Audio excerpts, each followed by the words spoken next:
वास्तविकता से दूर हो गए।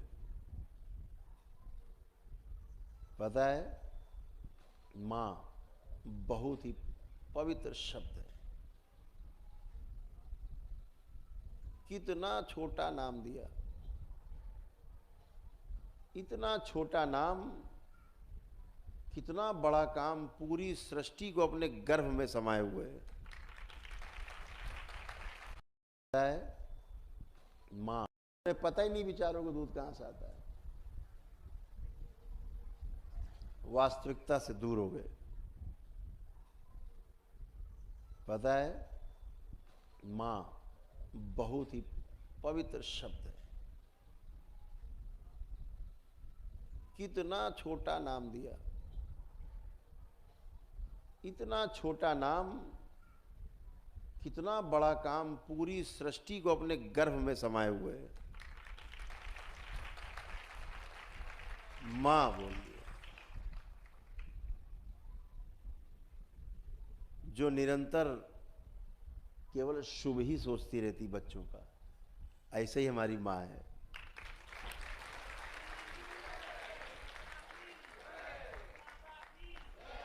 केवल शुभ।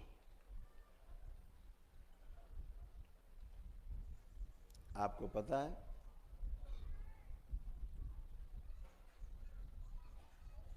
जब बच्चा मां के पेट में स्थिर होता है गर्भ में, तो उस मां का मासिक धर्म बंद हो जाता है। एक परंपरा है इस देश में, जब पूजा पाठ का काम होगा तो पूछा जाता है, रजस्वला तो नहीं है बिटिया, बहु रजस्वला तो नहीं है, मासिक से तो नहीं है, मासिक से तो पूजा में नहीं बैठ सकते। यही आपका एक दरबार है जिसमें 365 दिन हमारी माताएं बहनें पूजा पाठ, ध्यान, जप, तप, साधना, अनुष्ठान सब कर सकती। वो मां है। अगर आज वो गंदी है तो फिर हमसे गंदा कोई नहीं सृष्टि में। 4 दिन वो गंदी नहीं होती, 4 दिन वो सृष्टि के काम में संलग्न रहती है, सृजन में संलग्न रहती है मां।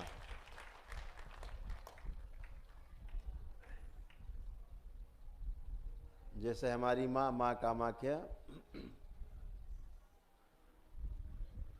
वर्ष में 4 दिन जो कार्यक्रम चलता है, मां उन 4 दिनों में सृजन में रहती है, उस कष्ट से गुजरती है। तो हमारे ऋषि मुनियों ने नियम बनाया कि कष्ट में होगी, कमजोरी महसूस कर रही होगी, तो उससे कहो आराम करे, ऐसा सोच के बनाया। निठल्लों ने क्या कर दिया, ना ना ना दूर, छुआ जो अपवित्र है। तो पहले तो तुम अपवित्र, पहले तुम उठो वहां से, तुम खुद है अपवित्र हो। क्यों? मां के उस मासिक धर्म जो बंद हो जाता है, जिसे आप खराब रक्त कहते हो, अपवित्रता कहते हो, उसी रक्त से 9 महीने तक आपके शरीर का निर्माण होता है।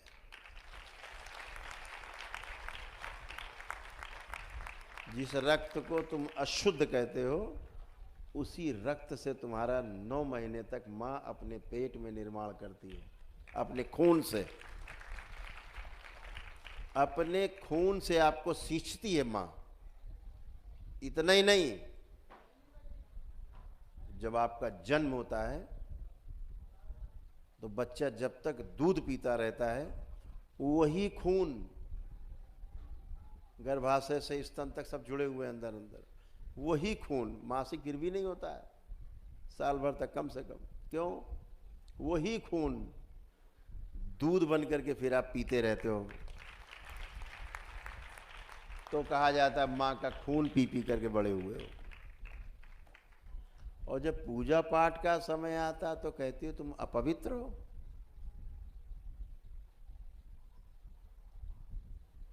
सूचना में और ज्ञान में यही फर्क है।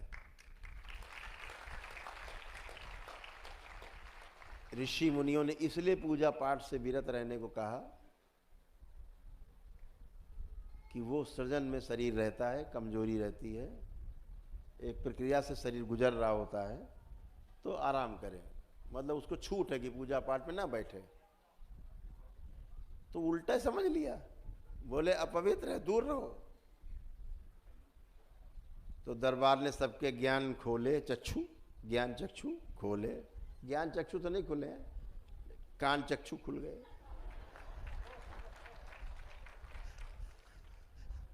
कान चक्षु कि देखो महिलाएं बच्चियां मासिक धर्म में रहीं लेकिन हवन किए हैं, और देखो सब टन होके बैठे हैं,